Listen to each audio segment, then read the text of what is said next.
En este video vamos a seguir avanzando con información que nos puede brindar la derivada de una función, juntar todo esto en lo que se llama el estudio completo de una función que nos va a permitir obtener el gráfico de manera bastante aproximada y aplicar lo hecho anteriormente para obtener un nuevo criterio para determinar extremos de una función que se conoce como el criterio de la segunda derivada. Nosotros ya hemos podido determinar a través de la primera derivada en qué intervalos una función es creciente, en qué intervalos es decreciente.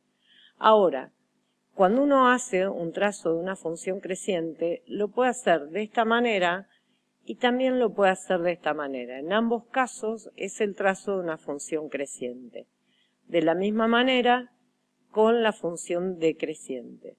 Si unimos los trazos de la primera columna en un solo trazo y los de la segunda en un solo trazo, lo que obtenemos es lo que se conoce como la concavidad de la función. En la primera columna vamos a decir que la función es cóncava o cóncava hacia arriba, y en la segunda columna que la función es convexa o cóncava hacia abajo. Cuando la función presenta un cambio de concavidad en el valor del dominio donde se produce ese cambio de concavidad, se lo conoce como punto de inflexión. Veamos si esta herramienta de la derivada nos puede dar información de en qué intervalos la función es cóncava hacia arriba o en qué intervalos es cóncava hacia abajo. O sea, si podemos definir qué tipo de trazo tenemos que hacer cuando una función es creciente y qué tipo de trazo tenemos que hacer cuando una función es decreciente. Si en cada punto que podamos hacer de la concavidad del intervalo donde la función presenta concavidad hacia arriba, trazamos las rectas tangentes, podemos observar que las pendientes, cuando recorremos el intervalo de izquierda a derecha, son negativas en valor absoluto grandes, vale 0, y después pasan a ser positivas. Y cada vez se van haciendo más grandes. O sea que lo que podemos afirmar en el caso de la concavidad hacia arriba es que la pendiente de las rectas tangentes crecen a medida que vamos tomando valores de x mayores en el intervalo en cuestión. Si realizamos el mismo procedimiento en la concavidad hacia abajo, lo que vemos es que al trazar en los puntos las rectas tangentes tienen pendiente positiva. A medida que va aumentando el valor de x, las pendientes son positivas, pero cada vez más chicas, hasta que valen 0 y pasan a ser negativas. O sea que en este caso las pendientes de las rectas tangentes decrecen. Ahora bien, las pendientes de las rectas tangentes las podemos calcular en cada punto del intervalo calculando la derivada de la función para cada valor en el intervalo.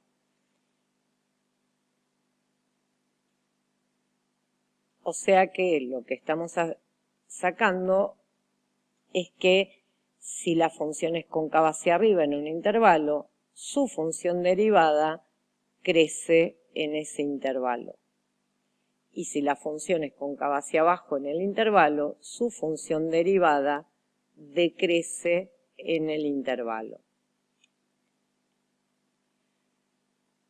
Vimos también que para que una función sea creciente, su derivada tiene que ser positiva, o sea que si f' crece, quiere decir que su derivada, que va a ser la segunda derivada de la función original, es positiva, y en este caso, para que decrezca su derivada, que es la derivada segunda de la función original, tiene que ser negativa.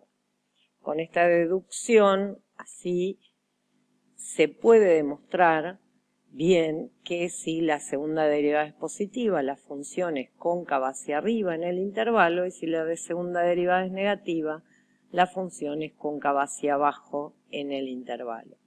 Con lo cual, analizando los signos de la segunda derivada, obtenemos qué tipo de concavidad tiene la función y entonces qué trazo vamos a tener que hacer si ya tenemos de la primera derivada dónde es creciente y dónde es decreciente. Como ya dijimos, los puntos de inflexión de una función son aquellos valores del dominio de la función donde cambia la concavidad. A partir de esto que analizamos, que el signo de la segunda derivada nos indica la concavidad de la función, surge el criterio de la segunda derivada para determinar extremos, que dice que si tenemos una función derivable en un intervalo abierto, un punto C de ese intervalo abierto donde la primer derivada vale 0, o sea, un punto crítico, pero de los puntos críticos donde la primer derivada vale 0, si además pasa que la segunda derivada en ese valor es positiva, lo que estamos diciendo es que en este valor la segunda derivada, al ser positiva, me dice que la concavidad de la función está siendo hacia arriba y entonces este es el punto C donde la primera derivada está valiendo 0 y estamos en la presencia entonces de un mínimo de la función, local o relativo obviamente. Y si la segunda derivada es negativa, lo que nos está diciendo es que la función es cóncava hacia abajo en ese valor C, pero como la primera derivada vale 0, entonces estamos con C un máximo relativo o local de la función. Un ejemplo del uso de esto es con el mismo ejemplo que vimos para el criterio de la primera derivada, que teníamos la función beneficio, habíamos sacado que x igual 0 es un punto frontera del dominio y x igual 10 cumplía que la derivada valía 0. Como estamos buscando el máximo beneficio, el valor, el nivel de producción que hace máximo el beneficio, en 0 eso no se va a producir porque en 0 tenemos pérdida. Entonces el punto que nos queda para estudiar, para buscar el máximo, es x igual 10 y lo que hacemos es calcular la primera derivada. A partir de ella teníamos que en 10 valía 0, entonces vamos a aplicar el criterio de la segunda derivada y lo que nos queda es que tenemos que calcular la segunda derivada, nos da menos 2x menos 10 y la evaluamos en 10, nos queda menos 20 menos 10, que obviamente es negativa. Entonces, efectivamente x igual 10, por el criterio de la segunda derivada, es un máximo. Con lo cual tenemos que el nivel de producción que hace máximo el beneficio era 10 y el beneficio máximo que ya lo calculamos en otro video.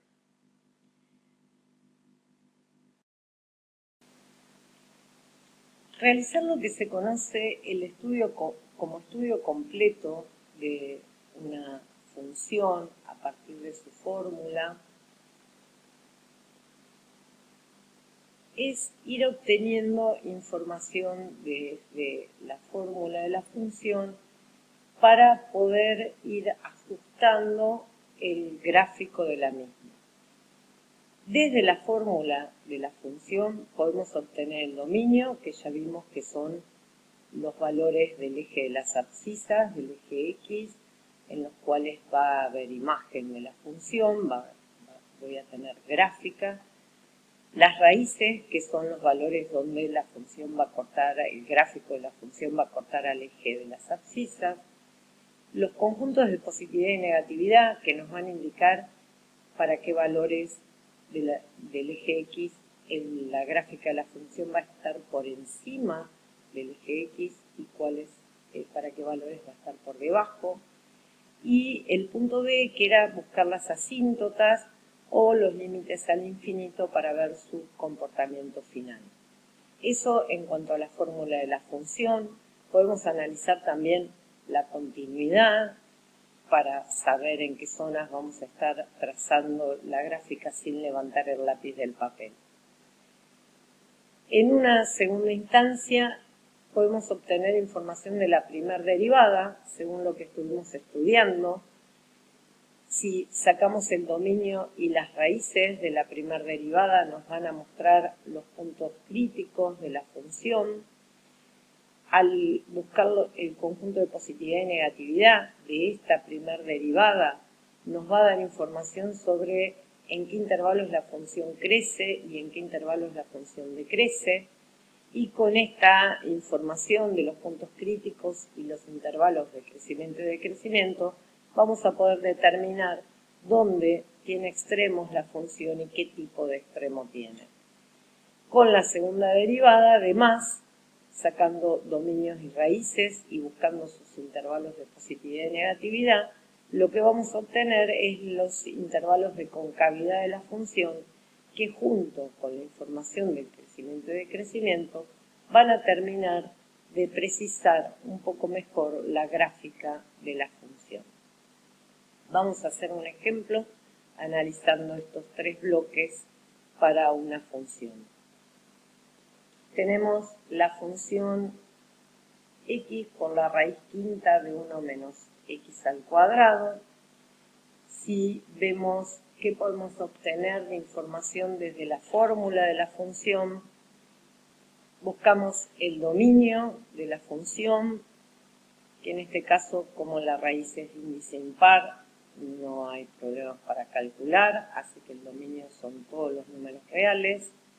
Las raíces, que va a ser cuando la fórmula, los valores de x para los cuales la fórmula da 0, como es un producto, va a tener que ser cuando cada uno de los factores valga 0.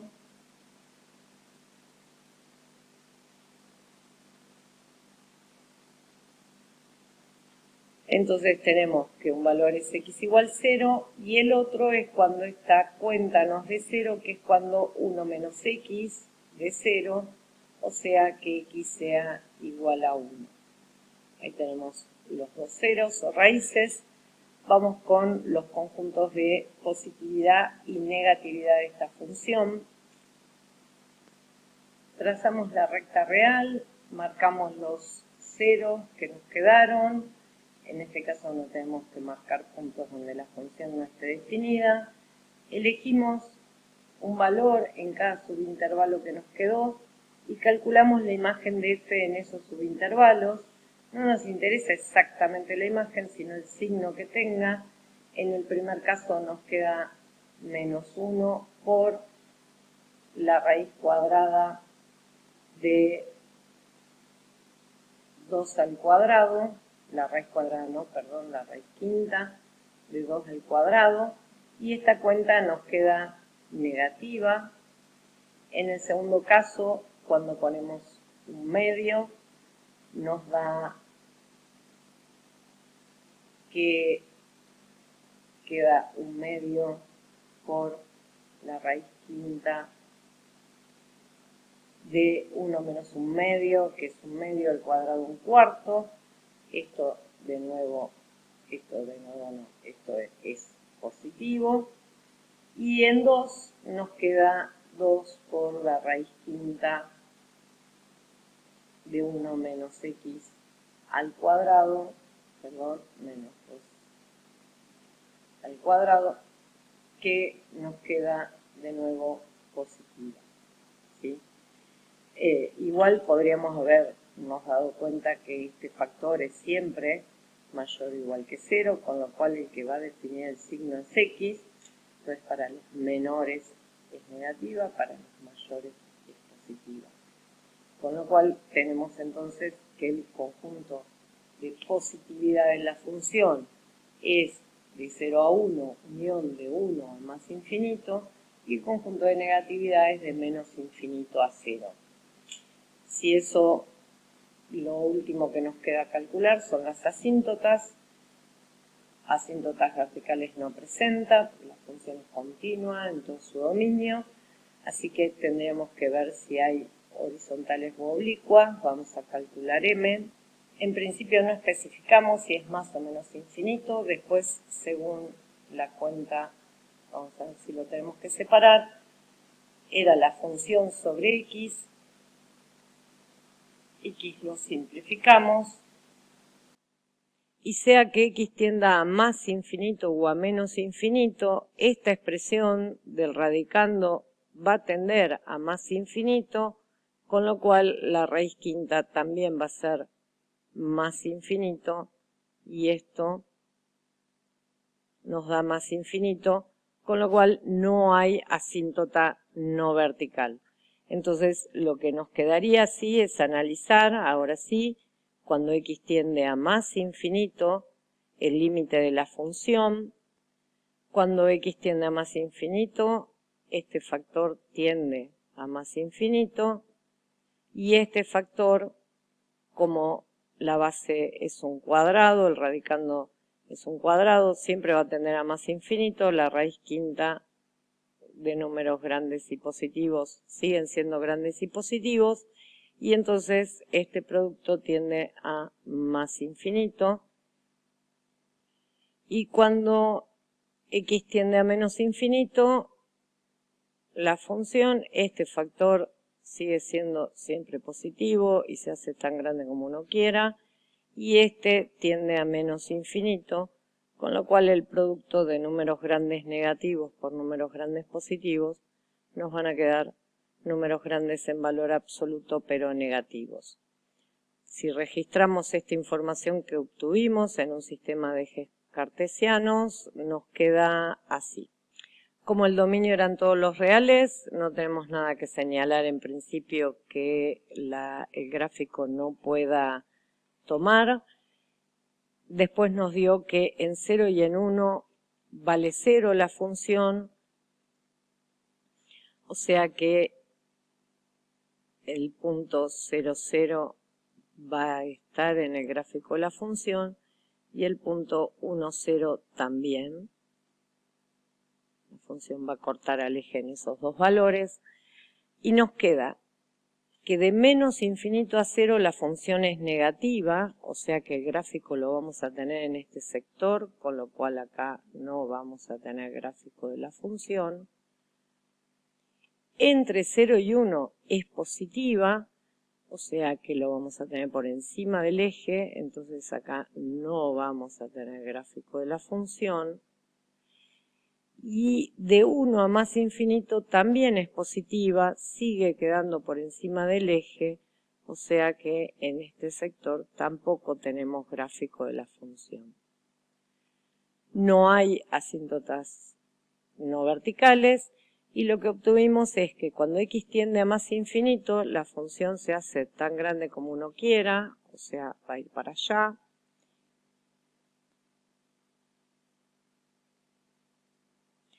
Y cuando x tiende a menos infinito, la función es grande en valor absoluto, pero negativa, o sea que va a estar por acá. Por lo pronto, estos límites están coincidiendo con los conjuntos de positividad y negatividad de la función. Avanzamos con obtener información ahora de la primera derivada, ¿sí? Para ello lo que vamos a hacer es calcularla. Recordemos que en este caso nos conviene escribir como exponente la raíz para derivar. y esto es un producto de dos factores, entonces la derivada resulta ser la derivada del primero por el segundo sin derivar, más el primero sin derivar por la derivada del segundo, que va a ser 2/5 por 1 menos x menos x a la menos 3/5 por la derivada de esto que tenemos como base, que es menos 1. Tenemos dos términos, en ambos términos tenemos el factor 1 menos x con distintos exponentes, sacamos de factor común el que tiene menor exponente, que es menos 3/5, y nos va a quedar por, cuando hacemos este primer término dividido lo que sacamos de factor común, nos queda 1 menos x. Este menos 1 de factor va a transformar en resta esta suma. Y acá nos queda 2/5 de x. Entonces la derivada nos está quedando con la expresión. Entonces ya tenemos la expresión de la derivada. Tenemos que buscar el dominio y las raíces, que son puntos críticos, candidatos a extremos. En este caso, como este factor tiene exponente negativo, en realidad está en el denominador y nos queda que el dominio de esta primer derivada son todos los reales menos el 1, y entonces x igual 1 es un punto crítico de la función, porque recordemos que el dominio de la función eran todos los reales, o sea, en 1 había imagen de la función, lo que no hay es derivada. Y si buscamos los valores en que se anula, las raíces de la derivada van a ser los valores donde este factor valga 0, o sea, cuando x valga 5/7.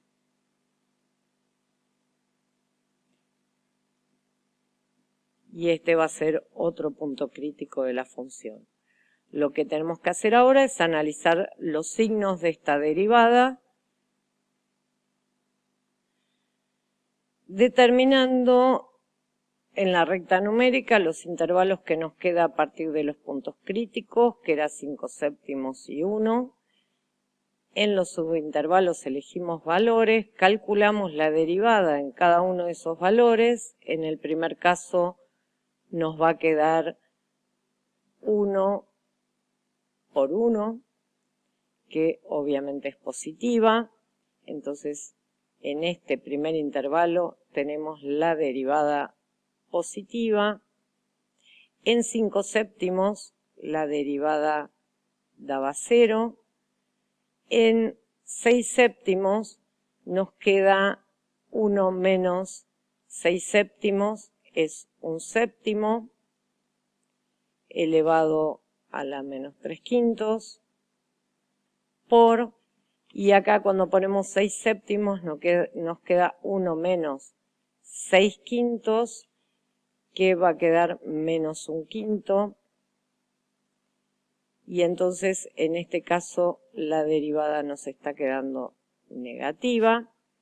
En 1 la derivada no existe, y en 2 nos está quedando menos 1 a la menos 3/5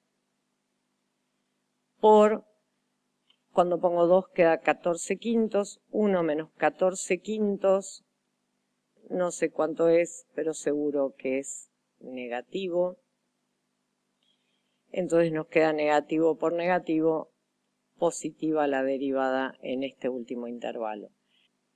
A partir entonces de los signos de la primera derivada, determinamos el crecimiento o decrecimiento de la función.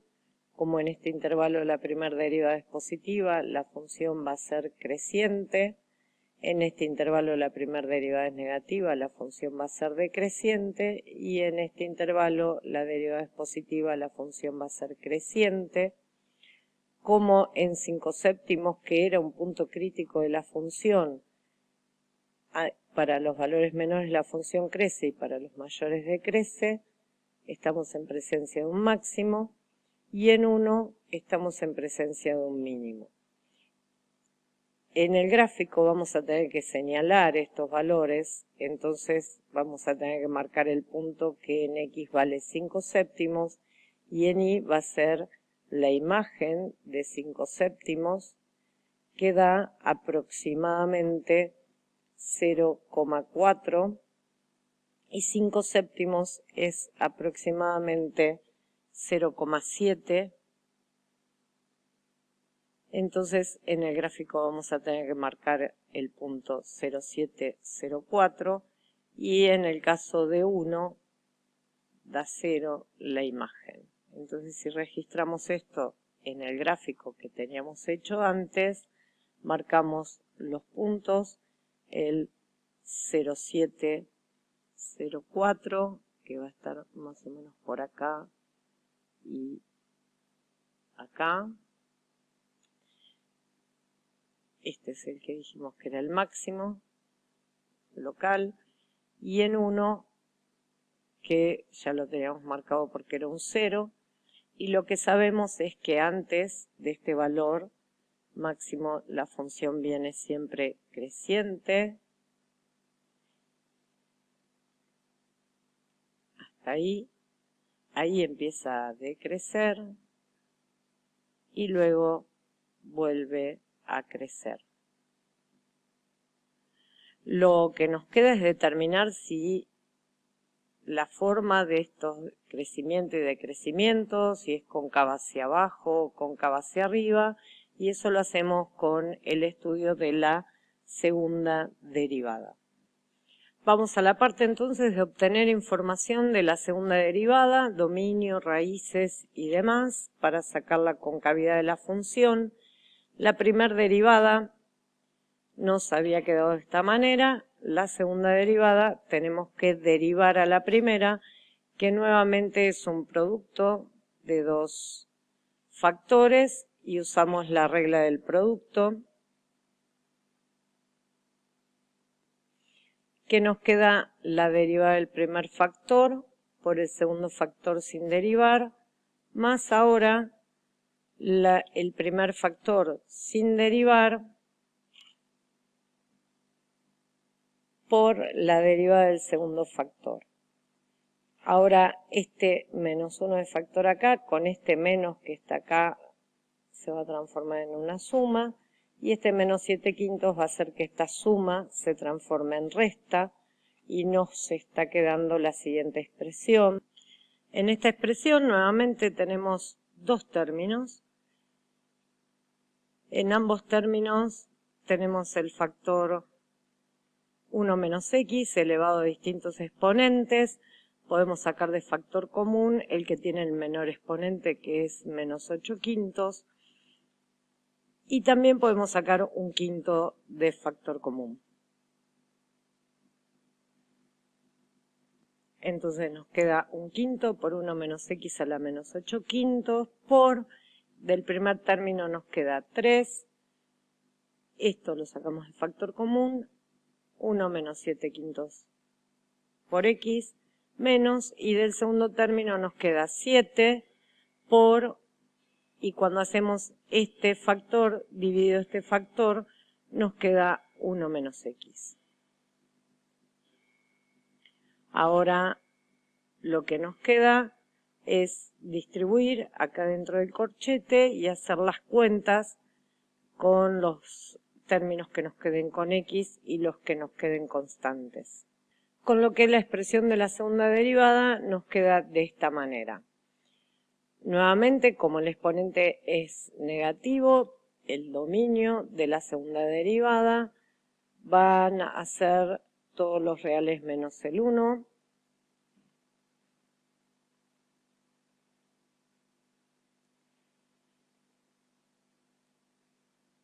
Y el conjunto de ceros va a ser cuando este factor valga 0, que resulta ser en x igual a 10 séptimos.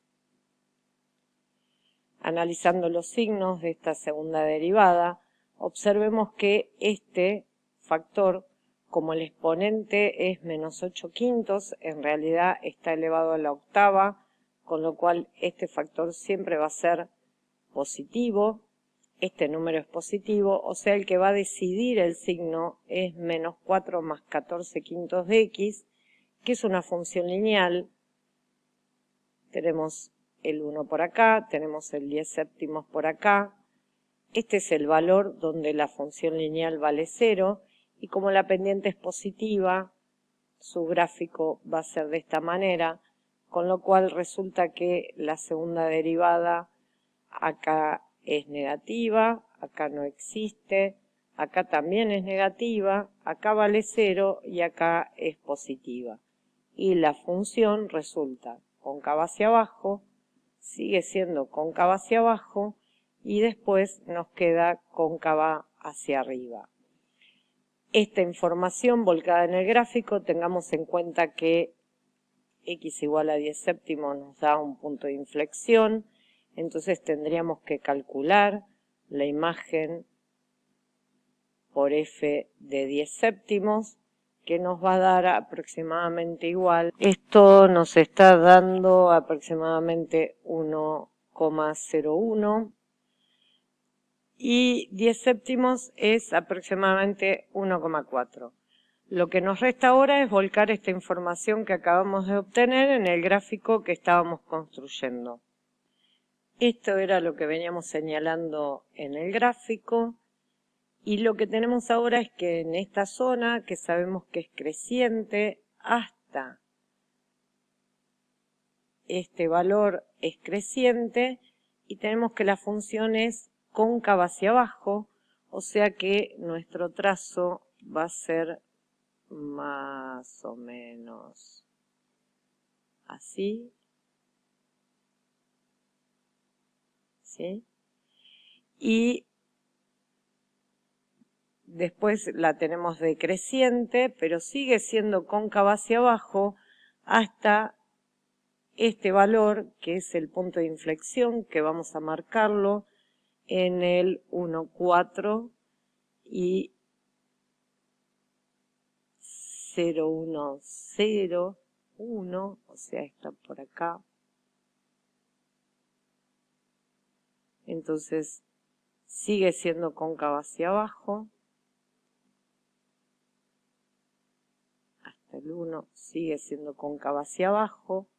Sigue siendo cóncava hacia abajo, pero ahora es creciente hasta este valor, que es el punto de inflexión, y a partir de ahí empieza a ser cóncava hacia arriba, y ahí tenemos el gráfico aproximado de la función que estábamos intentando conocer su gráfico.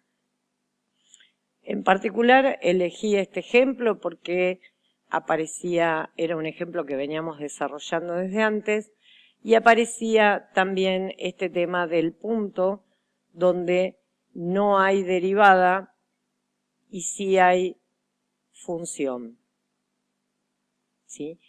Que lo que vemos es que viene cóncava hacia abajo y sale creciendo cóncava hacia arriba, hace como un pico.